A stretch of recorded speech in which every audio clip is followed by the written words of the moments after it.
Hello, Beautiful. everyone, and welcome back to Raising the New Earth podcast. I'm here with our co host, Brooke. Hi, Brooke. Hi, Noah. How are you this morning? I'm great. Good. Great. So, today we have Shikma Geffon. She is a psychotherapist who does groups for conscious parenthood that both Brooke and I wanted to dive deeper into and share with you some of her amazing insights. Welcome to Raising the New Earth podcast, Shikma. How are you this morning? I'm okay. I'm okay. Plus, thank you for having me, Noah and Brooke. It's my honor. And I think we're going to have a good hour. And let's go. Let's do it. All right. So let's begin by you telling us a little bit about your background as a psychotherapist and what led you to choosing this profession. Will do. By the way, right now I'm focused on individuals or couples that come to me. Sometimes I see children, but I always say to parents, you guys are the best therapists because you are with your kids all the time and I see them once a week. So let's work together and see what you bring home and then we can reassess. And sometimes we add the kids to our, you know, to our conversation. And I am not, I'm there for them Mhm. in any way that I can be. Okay, my background. First, I am from Israel. This is where my beautiful accent that I really try to keep is from. I'm living in the US for more than 20 years. I have my master degree in clinical psychology and I have a license as a marriage and family therapist. I also did to take different workshop as I went. I really believe in the narrative approach that say basically we all have a narrative. We kind of build it as we went. It's definitely starts in childhood always. This notion was found to be right. Does it serve us? Is it really our true self? The narrative approach say the problem, excuse me, the person is not the problem. The problem is the problem. So we differentiate and we can look at it from a different angle and I see the people sigh when we talk about that. It's a great approach that I incorporate into my parenting services in coaching that I actually did specialized in it and I have a certificate as a parent coach and I always learn. There's no end to learning. I'm not saying I know everything now. No, I'm always learning and I'm sharing the resources where I'm gaining an amazing information. And my goal is also to apply it in my family because I want to walk the talk, of course. So And do you need a little bit more about my background or how I got to it? when you say a narrative, everybody has narrative. Do you mean like everybody has a story they tell themselves and live off of? Exactly. Okay. About themselves, about their words, about their limitation, about their strengths. There is a whole approach in therapy that's called a narrative therapy, a narrative or modern psychology. It will come to me. Narrative therapy. I know the very people say I want a cognitive behavioral therapy, which is good too. But I think narrative take it a step forward, and I was very happy to meet it during my master degree education. It was like brings so much oxygen. I know you believe in oxygen into my soul, if I can say that, metaphorically, and to my practice, especially also with kids. It's amazing. Draw the feeling, bang. They can talk so much about the feeling, you know, not your feeling, draw, but it is their feelings, but draw their feeling. So I really mix together parenting coaching. Um, I'm doing this because it's not like, okay, let me coach you, let me give you homework, let me give you 1, 2, 3, 4 principles.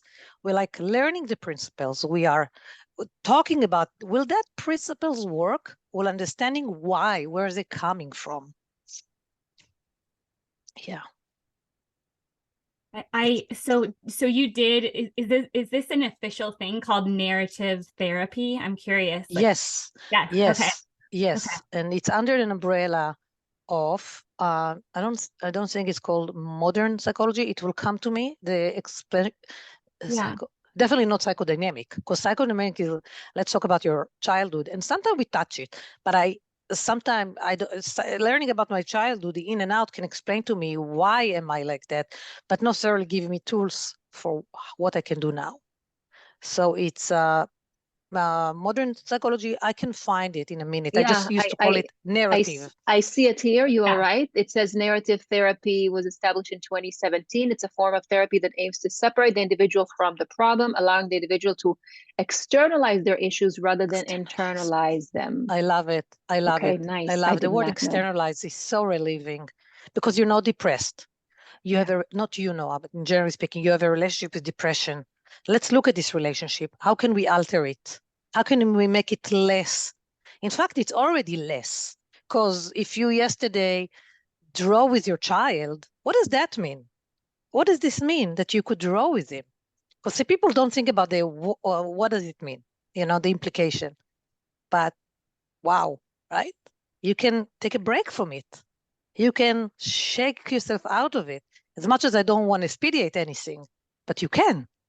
And then they go home with it. And like, wow, I can. For so many months or maybe years, I say, I can't. I am not a good parent. But everybody deep inside wants so much to be a good parent. Everybody loves their kids so much. And I think we can. Sometimes we need to learn a lot of things, but there is a possibility for sure and always. I think that's so powerful, because one thing that I've noticed with some modern psychology techniques, and as much as they can be great in healing, oftentimes they kind of, to me, focus more on just the talk and just getting things out, where what you've just described resonates from just what I've learned in like reading more spiritual and personal development, personal growth books, where it's like really about bringing your awareness into things and really understanding, that your thoughts are not really you. And so I think that's beautiful that you're able to incorporate that in like a powerful way. Thank you. Yeah, I agree with you. We don't want to focus on the dysfunction. We want to look for a function, the function. Listen, we cannot skip on talking about the challenges, but even how do we talk about them? We can talk about them in many different ways. So I don't want to ask the person, so how long have you been depressed? I want to ask, how long the depression? And you know what? I wanted to give it the name. They might not want to say depression. They might say loneliness, sadness. They want to say eucalyptus. They decide what's the name of it, and they tell me how long is it in their life and what caused it. And tell me more. Tell me more. I think our job is to ask more questions so they can look for the answers inside. Because another thing about narrative therapy is that the client or the person is the expert of himself. I'm not coming with expertise. In a way, I do, because I know to ask questions and I know to help them to find the light. And as a parent coach, I say, can we try something? And as a parent coach, I say, why do you think your child is doing it? Because we many times say, my kid is lazy. I will invite them to find another word for lazy, maybe unmotivated, maybe, because lazy is such a label. And when we think like that, even if we don't say to the child, oh, they sense it. Who doesn't know? If you had an amazing childhood, wow. But I think mostly everybody, not everybody, have something that he carries, and that's part of our journey to question it, and if needed, alter it. I know I'm kind of jumping between one thing and another. I love that you make sure that there's a separation between the label that the DSM-5, whoever doesn't know it, is the standard classification of mental disorders used by mental health professionals in the United States. But you separate their label from who they are truly internally. So that tag or label that they have accumulated over the years or over the months, however long they felt that they have this dis-ease, has become their entity, their identity, who they are. And you are so smartly are able Very to much. separate. This is not who you are. This is a challenge you're going to overcome. Well, This is of what you course, were I learned it. It wasn't my brilliant brain, but I totally resonated with it because I saw how it's affecting me as a person, as an individual, and how it's mobilized my inner strengths. And sometimes if I stuck, I write myself this question of narrative therapy and I answer them for myself. And it helped me move forward and make better decisions. I love it. And So it's a gift that I like to share. And is this question, what does that mean? What is the question you're writing for yourself? There is a bunch of questions, but how do you call it? What is the challenge? Tell me about how it's affecting you. Where does it start? What do you think is supporting the challenge? Supporting not necessarily a good way, you know, like laziness appears in my life because I feel overwhelmed. Suddenly, we suddenly heard that it's overwhelming. And when we take this apart, he had a chance to say it.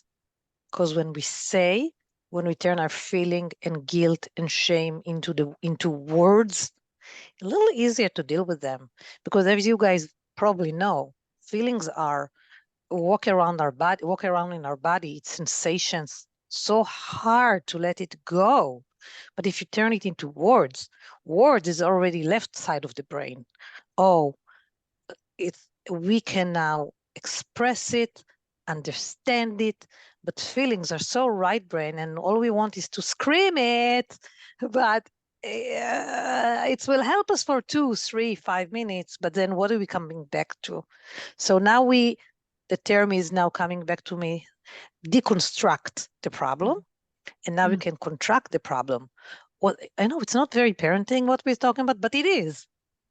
Because if I'm a parent, always said that I'm a shitty parent, I hate it, it's affecting my parenting.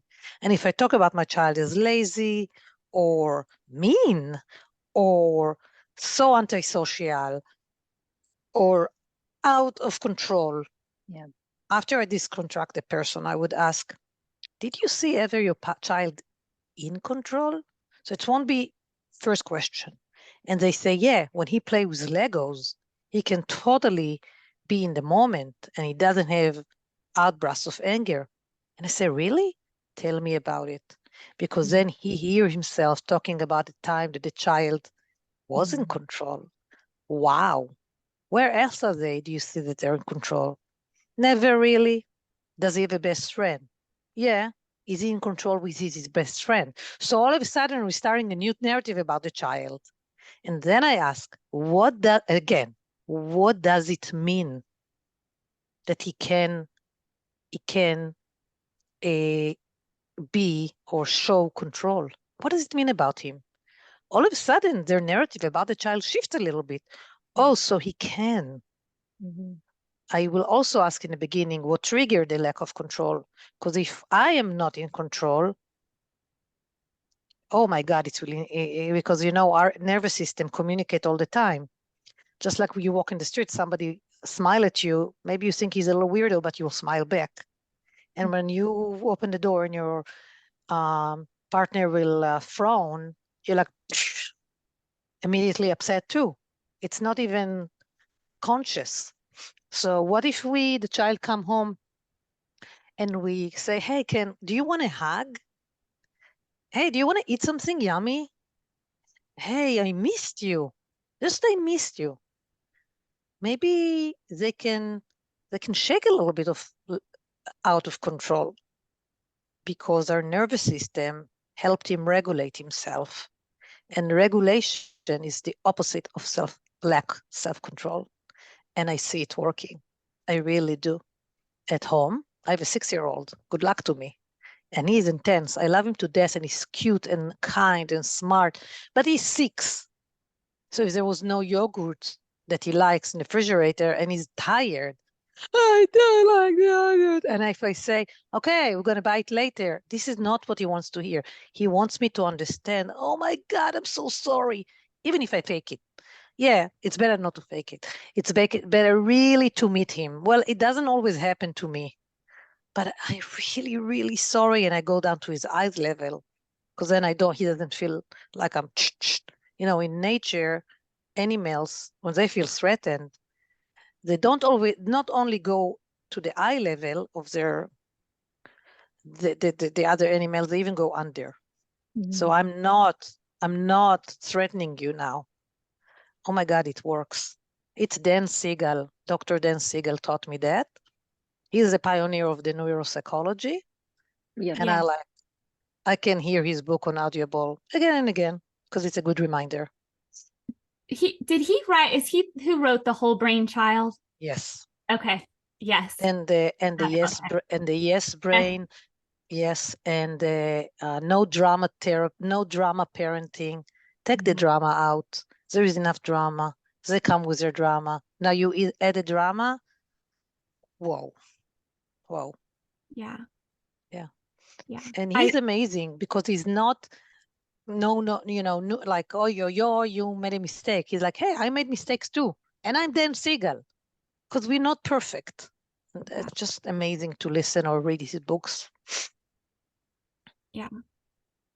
Yeah. What I heard in that exchange is of you saying it's like, we as parents, when we see our child act like that, we want to like immediately offer solutions, or like, why would you, respond like that? Where when our child really needs is just for them to acknowledge their feelings. And very much so.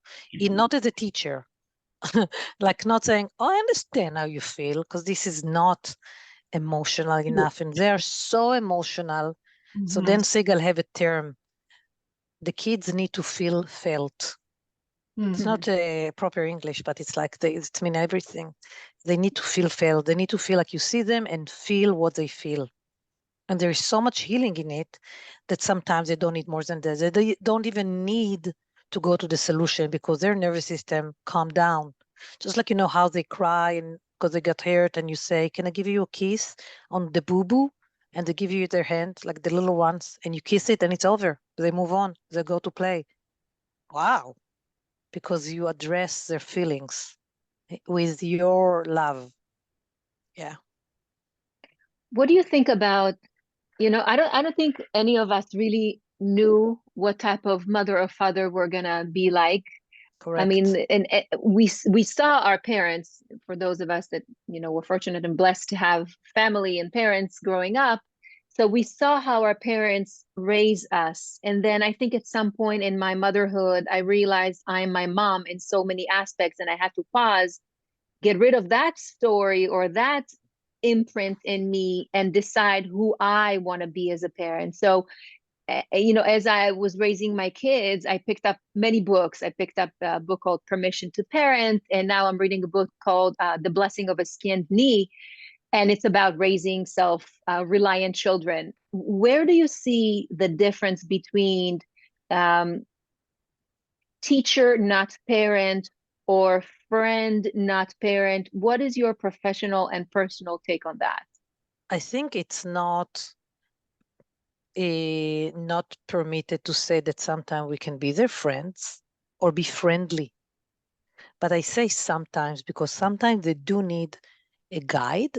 I don't call it teacher, but yeah, there is some teaching. We don't need to be afraid to use words. We don't want to threaten them. It's never help. It's never work. It never work. Sorry, I've seen it again and again.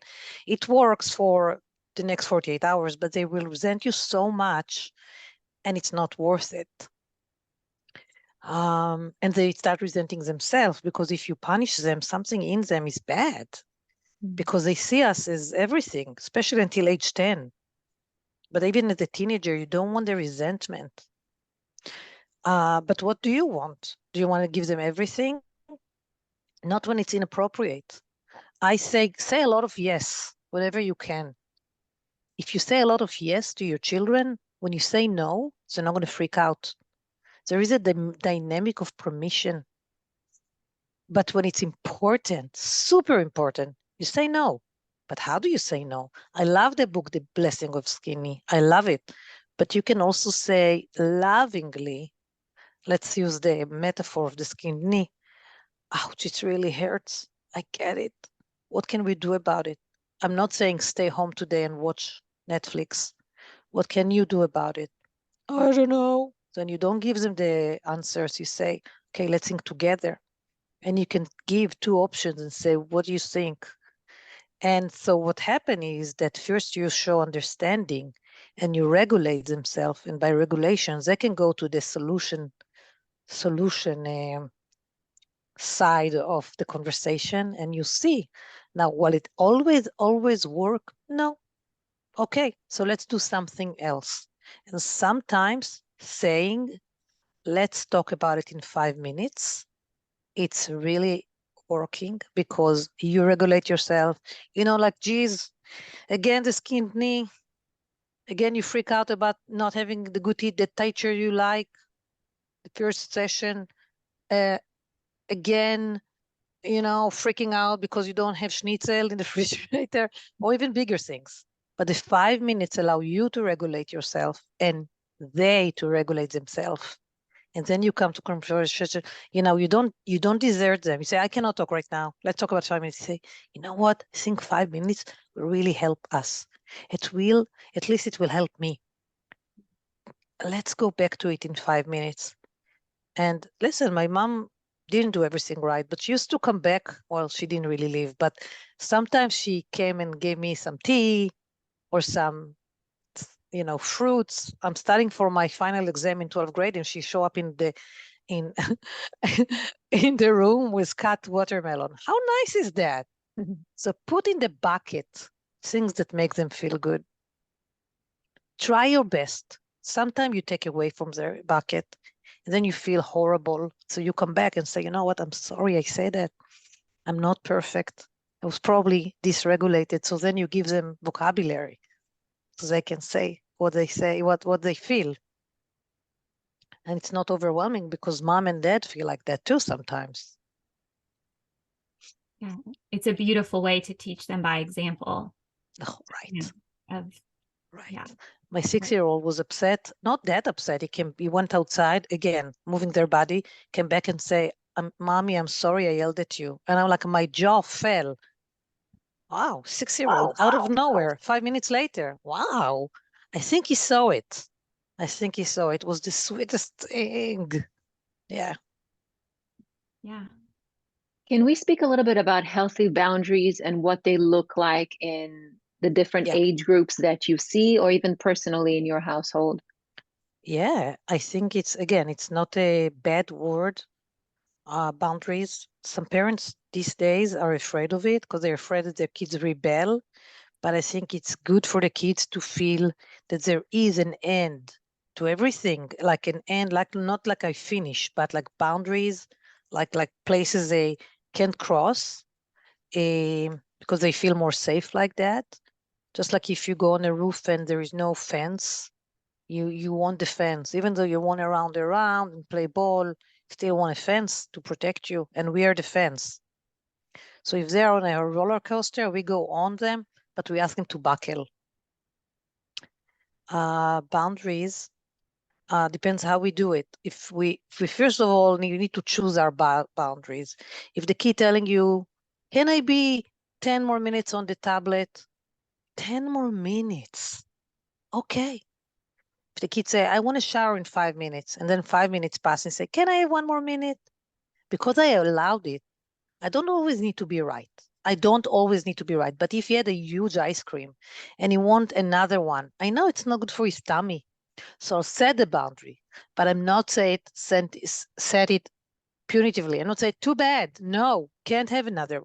No, I say, geez, I really see you like it. And I go to his eye level, right? But we know that all of a sudden we are a we. We know that too much is not super healthy for us, huh? But I want more. I say, yeah, I know. But this is a boundary. Even if it's lovingly, it's a boundary. I know. What else can we do? And I say the what else because I already did the understanding. Can I have some blueberries? Oh yeah, definitely. And if he doesn't come with an idea, I say, the plants outside they're so dry. Do you think you can help me water them? Because I know he likes to do it. Or if I have seeds, wow, that's a highlight. Can we go plant? Or if we have, I don't know, it doesn't need to be that so sophisticated. Can you teach me how to jump on the trampoline that yesterday he did it on your tush and then stand up immediately? All of a sudden I make him the expert. Ooh, he forgot about the ice cream. And if he didn't and he freak out and cry, it's okay. You need to be able to let them feel it. Don't get scared. Get scared, but regulate yourself. Regulate. They're not going to cry forever. And the more understanding you do, you don't need to now start a speech, but the more like, yeah.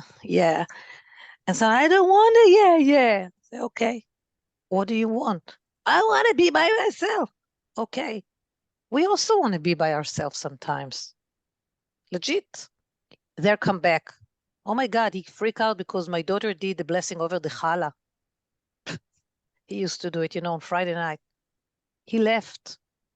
Not immediately. After 2 minutes, I came and I couldn't hug him. He wasn't ready, but I sat under the eye level, 5 feet, maybe less, around him, just to make him feeling that I'm not leaving him. And slowly but surely, he closed the gap. He came back to the table and he forgot he was upset. So there's a little bit of skill, but if we talk about it, understand the why, especially talk about the neurology of kids, we can't tell them, but you do it every week. You're really doing this and the blessing over the wine, grape juice. That can't register when they're so upset, and it works. It might take time because we cannot rush a tantrum. We want to check back in. We can't. And it's okay. If we cry, we don't want anybody to say, it's been 3 minutes. Can you do the dishes? There's so many dishes. Can you please do the dishes?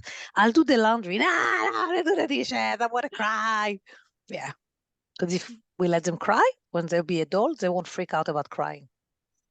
They won't feel like they're weak. Tell me more, ask me more, or share with me. So how do you deal with teenagers and their fluctuations in mood swings, estrogen, progesterone, testosterone, sex hormones, all of that, and that rage that they, show us? How do you put those boundaries? And can I add to that question? And the additional of other parents having different boundaries too. Correct. True. So you need to decide on your boundaries and be flexible when you can. Not everything is important. If they wear a shirt that's not super appropriate for the synagogue, it's important, but to see friends is not important. Guess what? We go see the friend and their kids dress like that too. Because our kids have different understanding of that, what nice clothing, and is this super important? My 5th grader used to, when she was a 5th grader, she wanted to put different socks, and it drove me crazy. Why do you put it? Who cares? Now I know. Who cares? Because if I talk with her about the socks, she might do something bad else, because she want to get me back. Because this is parent. She's not Buddha. And her brain is not super developed. And I apologize for that. Say, Ayala, do you remember I used to care about the socks? I now put different socks. Who cares? I can't find my sock. Who cares? Who cares? It's in the shoe anyway. Oh, because I knew she's going to her friend's house and she takes off her shoes and the parent is there. Who cares? Who cares? And you know what? It has to do with me. I don't want to feel criticized. So parenting is self-work. And then her friend came here and she had different socks and I thought it's cute. So why we care so much about what our kids do? Because we feel they are our extension and we don't want to look bad. Guess what? They're not our extension. They're their own people. And let them evolve. Let them forget heaven, evolve. And we had a wedding. And she wore these nice shoes with heels. But then she said, I'm taking socks for the time to dance. And I say, okay, now she's 15. She took different socks. She's 15. I don't care. I don't care, but I had to work on it. Because you know why? My relationship with there is more important what other people say or think. And you know what? 90% of the time, they don't even think about it. And if they do, maybe they don't deserve my attention. If they're critical about everything, maybe they not deserve my attention. A few minutes ago, you mentioned that like say yes sometimes. And I feel like that's like the perfect example of that. Like, Yeah, saying no to everything, including health, it's what socks to exhausting. wear. Yeah. I mean, they're not. They don't want a veggie for lunch. They say, I had a veggie for breakfast. I don't want veggies today. They're not going to die. They're going to have veggie tomorrow because you don't make a big deal. Even though, like, I want to do veggies. They need vitamin C. It's the winter. They get sick a lot in the winter. Last winter. Okay, so today, not going to have veggies. I hate it. But do you want to eat a nectarine when you don't want to eat a nectarine? You want somebody to tell you, Jesus, you have to, it's really important, and give the speech. You know, you were sick last week, year, and this is the best. It's better than supplement. It's all going in my head. Tomorrow, the nectarine is on the table, and I know they like it. They'll have it. Especially because I didn't do a big deal. Because we all want to, like, especially when you're at any age, teenager, but also kids, they hate to be told what to do.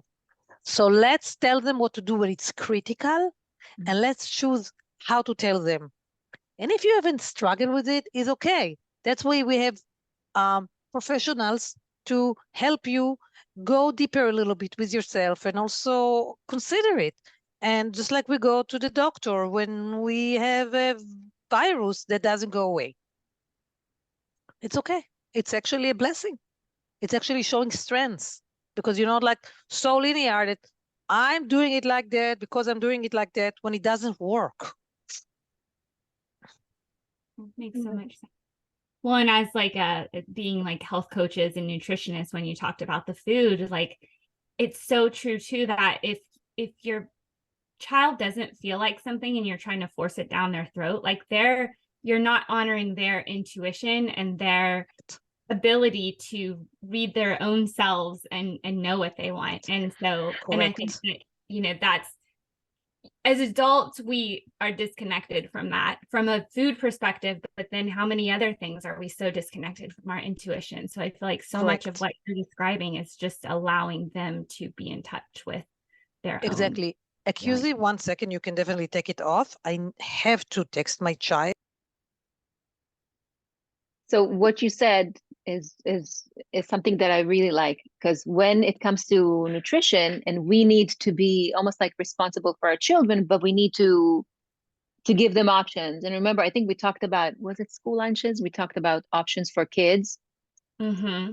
You know, so give them options. Let them be participants in their own health journey. I'm not preaching what you should have. I'm recommending on things that you can choose from. Just like I remember when our son was little and I went to see a therapist because I felt like it was too much one way and I didn't know how to put healthy boundaries. And I actually went to see a therapist in Israel and she said, you give him two options.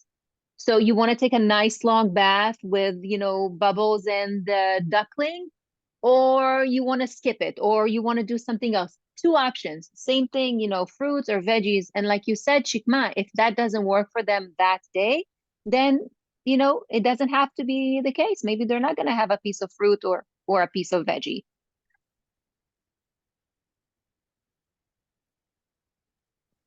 I think I was muted and I love it because two option is answering for their developmental stage of creating and forming and strengthening their inner voice, because when they grow up and they will have to think about if they want to take this job or if they want to go and pursue this specific education, they need to have in their background a memory, the memory from their background that they chose.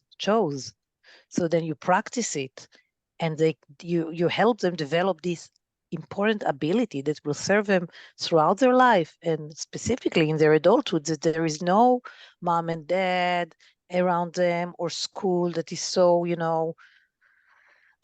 like have a plan for them. You study history, then English, and then math. No, you don't study anything when it's adult. You choose what you want to study. Yes, very And systematic. I do think that with the choices, we need to teach them the why it's important to have nectarine or peach. Now you need to choose the timing. Maybe when they say, I don't want it, it's not the time. But you also need to show example, and you can like take a nectarine and say, so glad I'm putting some vitamin C in my body. They hear it. They might roll their eyes, but they hear it. They hear it. So that's important. Can you tell us a little bit, because you work with both families from Israel and families from the Correct. States, how conscious parenting methods differentiate from the American culture as opposed to the Israeli culture? Well, it's a big question. I think both cultures are very Western, and I see a lot of similarities. Of course, if I really think about it deeply, I can find differences. I think Israelis in general are more intense. They have a lot of stressors as a society. And when I was in Israel, every time I saw a calm parent, I couldn't stop myself from compliment them. Oh, your kids are so lucky. You're like, okay, thank you. And sometimes like, thank you. And it's hard. I see a lot of intensity here too, but I think it's not coming from being mean or wanting to offend our kids. It's coming from dysregulation of ourselves, which we can work on if we have the right tools. And it's coming from maybe an assumption that these kids need to learn, because if they don't learn now, where they will learn? That in Target, you don't buy every time a toy, but you can teach them with some more compassion. Because when you want this shirt and you're upset because it's too expensive, you don't want somebody to tell you, you know what, you have enough shirts. We're not buying a shirt today. You don't want to say this. Geez, it's amazing. I get it. Can you afford it now? Or what do you think? What can you do? See? So suddenly I'm your partner, just like in narrative therapy.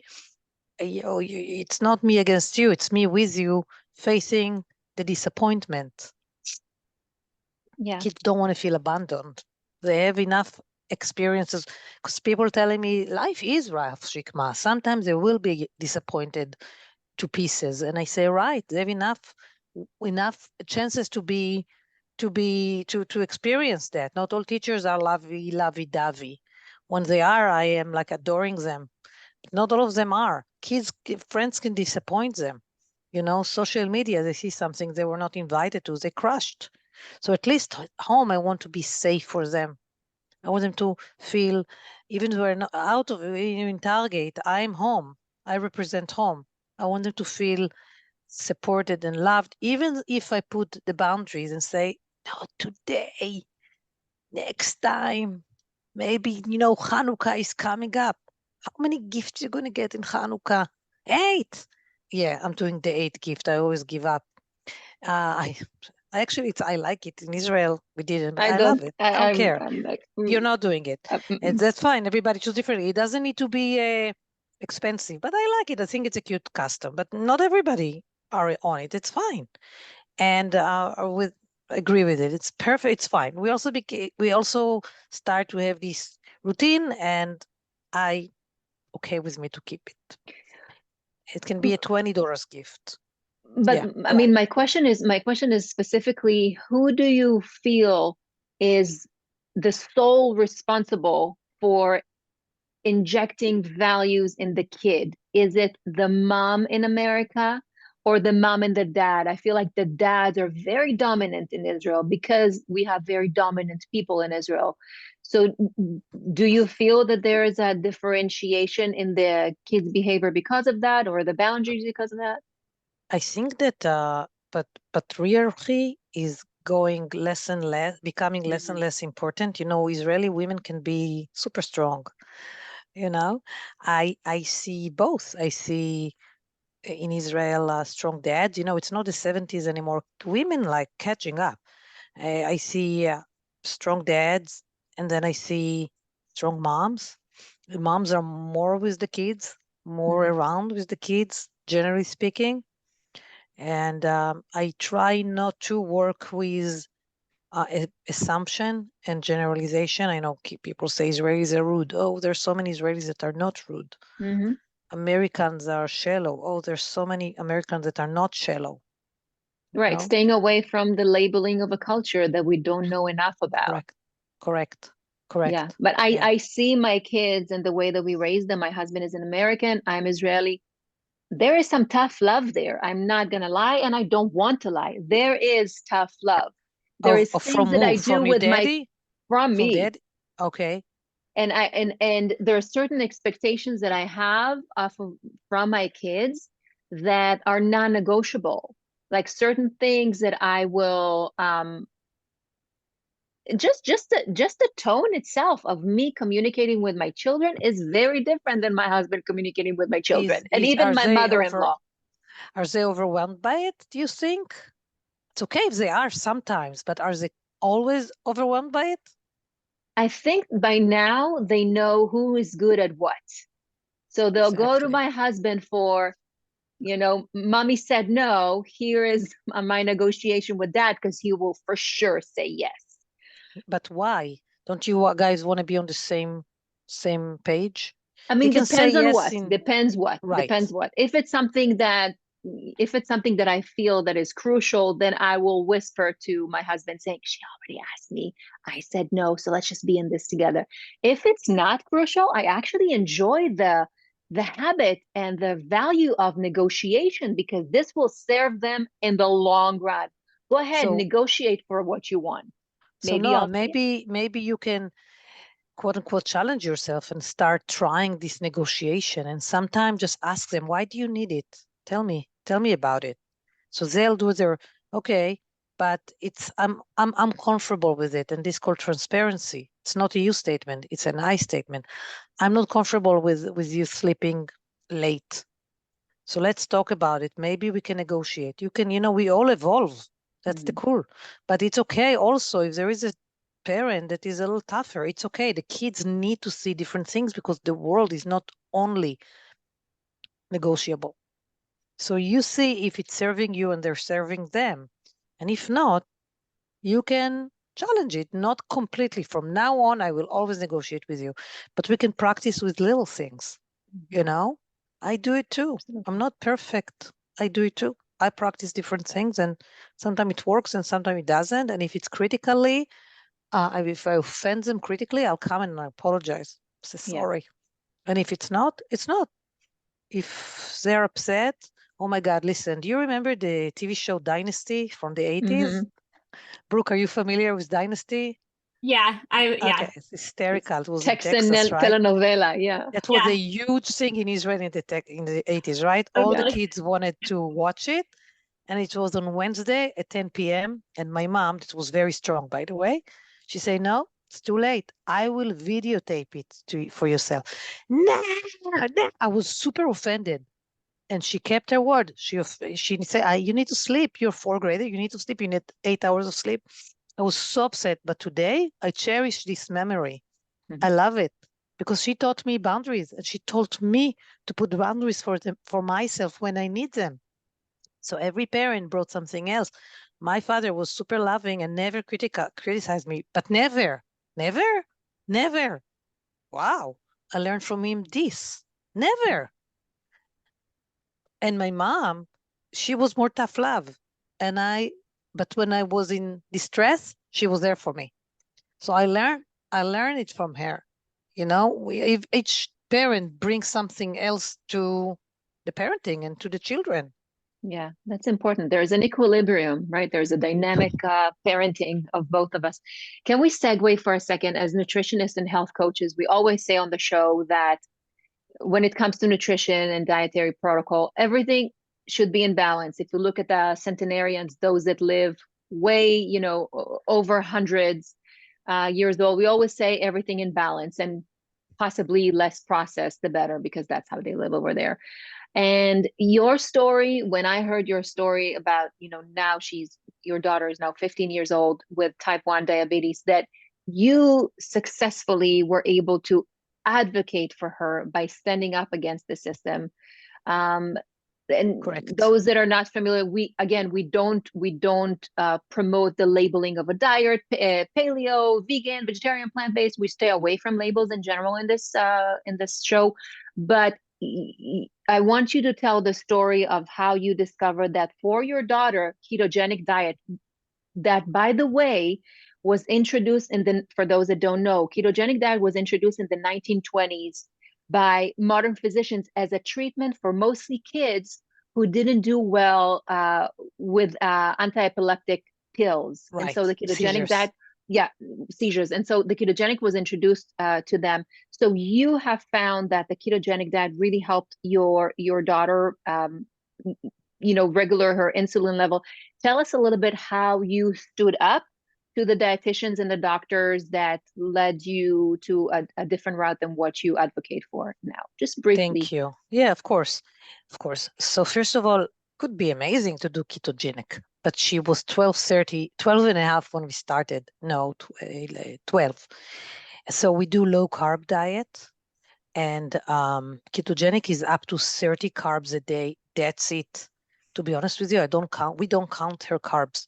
We just choose the resource of the carbs, because if she eat pasta or rice or potatoes are great, not for her. So you were told by the dietitians and the doctors to keep eating regularly. And you didn't see results, and it even worsened. It's worsened. And the reason I stood against it is because it didn't work. And people and the doctors telling me, this is diabetes. And I said, no way. She's 12. She doesn't need to deal with super high sugar level and then very low and alarming sugar level. We need to do it something different. So I tried. It started with COVID. I say, COVID, she's home. I'll try some. Well, open in a lab. I'll try something else. Let's see what happened. And I made her bread from almond flour, which, listen, almond flour is not bad. It's almonds. Yeah, it's delicious. We eat it. Yeah. Oh, really? It's great. So I made her bread. It was 15 carbs because it was like 2 rolls. And when she ate a wheat piece of bread, it was also 15 carbs. And wheat piece of bread will be more than that. But let's say she ate half. This is 15 carbs, and this is 15 carbs. There was nothing to compare. Excuse me, nothing to compare. The 15 carbs from almond flour did not touch. You mean in the spike of her insulin level? It did not spike the sugar level. The sugar level, yeah. I have so much to say about it. Did not spike her sugar level. And of course, she received insulin, because when we eat anything, even protein and fat, by the way, the pancreas need to send insulin to the blood so they can bring it into the body cells. But such less, she doesn't have a pancreas working. Yeah. She has a pancreas, it just doesn't work. So she gets artificial insulin. I needed way less, and it worked way better. And for me, it was epiphany. And the nutritionist was freaking out on me. She need carbs to grow. She need carbs for brain development. Okay. When I read about the development, I read a lot about protein. I don't hear about what micronutrients there are in carbs. Right. B12, I don't know, maybe. But protein and veggies, hey, veggies have carbs too. Almond flour, what's really needed in the body is glucose. She has enough glucose. She's diabetic. She has enough glucose. She has too much glucose. Mm-hmm. What if we keep it in the healthy level? So if you and me had a sandwich, our level will stay fine. By the way, as older we get, the less fine it is. People go around with pre-diabetes and they don't know it. But you guys are having such a super healthy diet. I don't worry about you. And it actually helped me because, listen, when she eats the meatballs in the tomato sauce that is no sugar added, and actually in a pasta that's made of a root, konjac. I had to Konjac Google what is. noodles. Yeah, Yeah. I had to Google it. Yeah. And I read that the monks eat it. I said, okay, if the monks eat it, we eat it. And it's a root. It's a root. When she does that, I don't think she's missing everything. And then she have a salad next to it. Because Yeah. I said to myself, what kind of development happened if her sugar level is like 200? Well, she needs to be between 70 to 100 or 70 to 120, maximum 140. What kind of a development happen if the body is bombarded with sugar and the oxygen doesn't flow freely to the body cells? What the So heck? how does your child, from a parenthood perspective and a child-mother interaction, how did she find her freedom in knowing what certain foods make her feel now, as opposed to what happened before?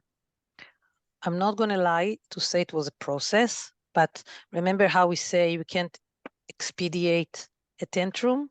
Here, I did set the boundary in a super loving way as much as I can, and I might need it to take these 5 minutes. And because I know we're talking about her health. So I couldn't, some people do 3/4 low carb, half a low carb, quarter low carbs. Okay. In the morning, it's great, but by the afternoon, it's not. And I don't want that. Because honestly, even a spoon of pasta can trigger her sugar level. It's sad, but it's more sad if she's sitting in the classroom with a very high sugar level because it's affecting her focus. Yeah. And it's making her nervous. Some kids are more resilient to fluctuation because the body used to it and it developed a new normal. But I actually do think that it's not 100% true, because maybe if I believe that if they were way more balanced, they will feel the difference. Like you and I, at least I feel healthy, but can I feel even more healthy? I can. And I work on it. Oh, there is a great book we'll talk about later. You might know it. Yeah. It's called Juice Tea Lunch. Juicing Tea Lunch, and Oh, I'm not yeah. doing Mary Ruth, it. Mary Ruth. Yeah. Right, Mary Ruth right, Guillaume. right. Yeah. Correct, which I buy her vitamins. But Yeah. I don't do the juicing tea lunch. I wish I could, but there's 12 principles, so I can take what I can, and even just to listen to it, Yeah. support, make me like keep it in my consciousness. Yeah. But what I did is, first of all, 6 months, unfortunately, we didn't do it. We moved to whole complex carbs. Complex carbs. We tried to eliminate it. So instead of slices of pizza, we had a slice of pizza. Didn't work. She didn't feel well. Her head spinned, you name it. And after 6 months, I think she was more ready. I'm looking at her sugar level as we speak. I have an app on the phone. Yeah. So after 6 months, I think she herself was ready. So I found the right time to talk about it and with her. And I think I print out something from the internet. I know I did. It wasn't an article. It was an image of the body. Because when you're on distress, your word is too much. And when you're 12, give me a break from it. Give me a break. It's also overwhelming. I brought an image. The image actually, image of a body. I'm sorry. I can send it to you. It has arrows. How can it affect the legs? How can it affect the liver? How can it affect the eyes? How high sugar or low sugar can affect the feet? You might think it's, Jesus, Shikma, you freaked the kid out. So first of all, I think they need to know this is their body. I cannot be always their sidekick. And second, because they're going to parties, I'm not there. Second of all, I loved the title of the image, and I immediately show it to her after we scanned it quickly. Look what it says, Ayala. And I told her, can you read it? And she said, okay. It said implication effects of uncontrolled diabetes. So you So I told her, educated Ayala, her. So you educated her on what is going on in her body, and you educated about you sat with her, like you said about the narrative. You were with her her partner, as opposed to this is what you need to do. And that's a Right. process that took you a while. And now, like how in hindsight now, how does she feel about her dietary choices, and is it innately in her, or do you still need to kind of Yeah. like tower over her? Yeah. So first of all, I love how you incorporated the narrative. I love it. And how do you say it's us against the challenge, not just you? Obviously, it's her body, but I'm her mom. You know, we feel what they feel. And when Yeah. she eats just a schnitzel that covered with almond flour, and by the way, it's good, and no pasta or no rice, that's what I eat. Yeah. I'm not going to ditch her. So what I'm Yeah. trying to say did she own it? So first of all, I show her the title, Uncontrolled Diabetes. I say, okay, but the great thing is that if we control it, you don't have to go through this shit. Mhm. Using her language, right?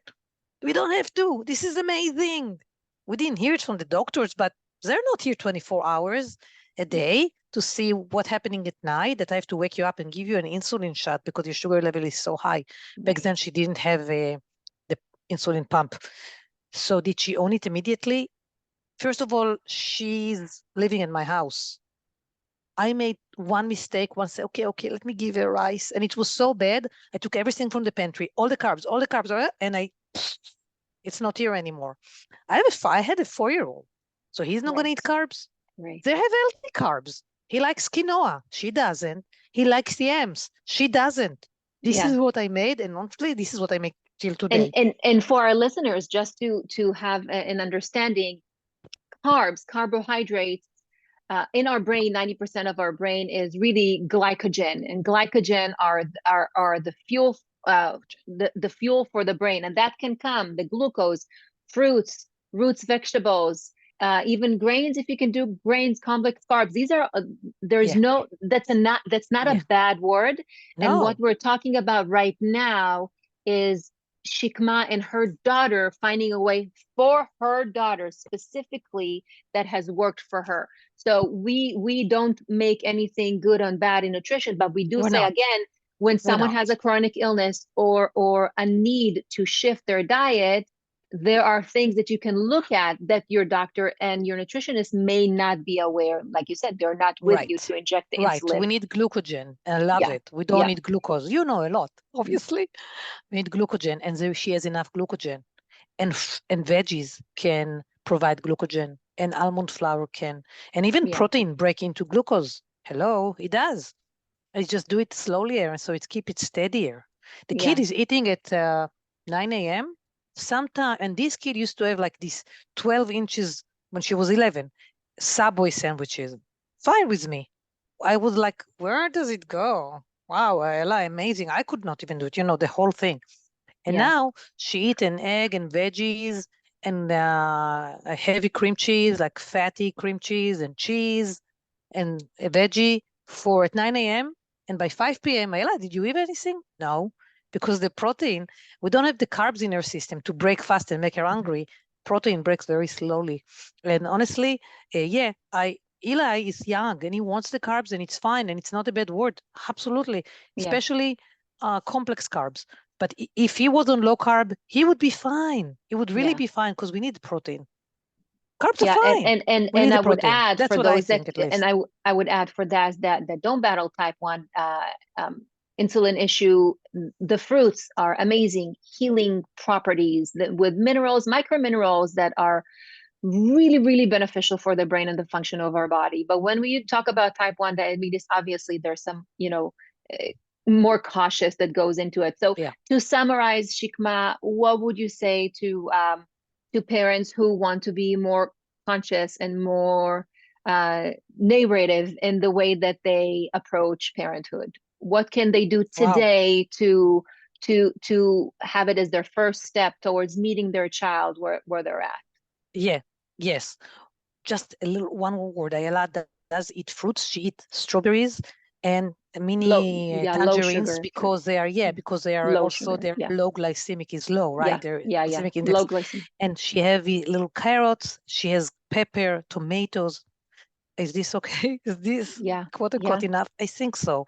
Yeah, She for grew her. up so much. Her BMI is amazing. She have an A student. She is an A student. If she was if it was compromised, we would see it, and I Right. will reassess. Right. Okay, so the message, it's wow, there's so much to say, but let me summarize it. Work on yourself. Work on yourself. See why things triggering you. We're not going to be ever trigger free, but if we're too triggered, see what's going on there, what the messages you carry, what your inner child needs from you. Because if we attend ourselves, we can attend our children. But if our Mhm. carbs is empty, how can we fill somebody's cup? Mhm. Do you need to go to the movies? Even start with little things. Do you need to meet with a friend? Do you need a half a day? Do you need a massage?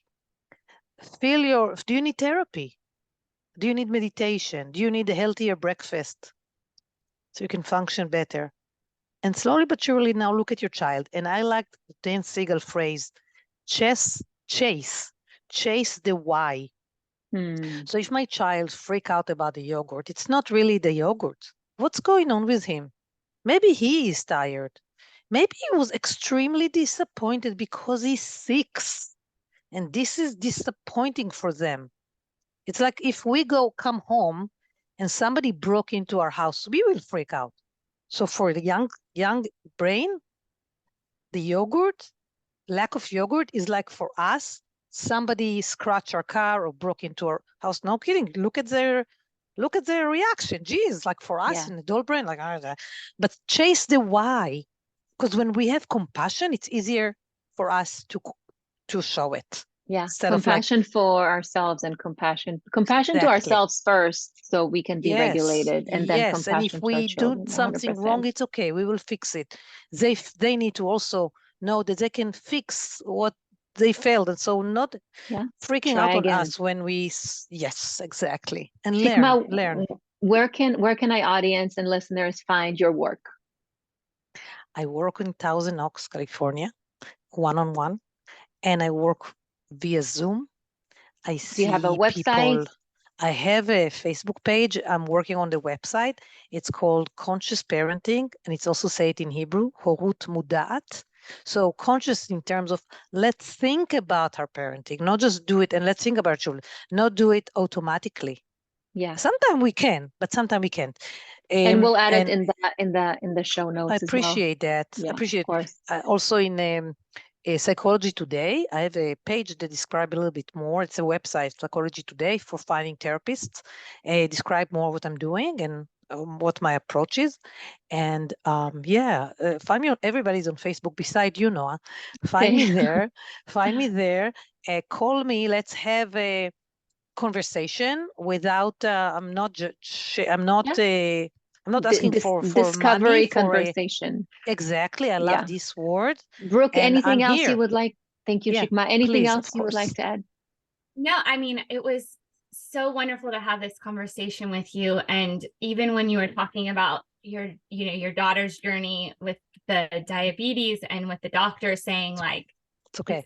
just diabetes. Yeah. I made the click too of like how important conscious parenting or, like this idea of arming our children with like enough of their own internal resources to know to trust themselves, because I think that as adults, we're, especially in just the world we live in now, like it's like we see like the medical system of like trusting these outside people telling you like, no, you just need to deal with it. And so I think it just shows full circle of why this is so important to teach our children these tools so that when they become adults, they know how to navigate for themselves. Correct.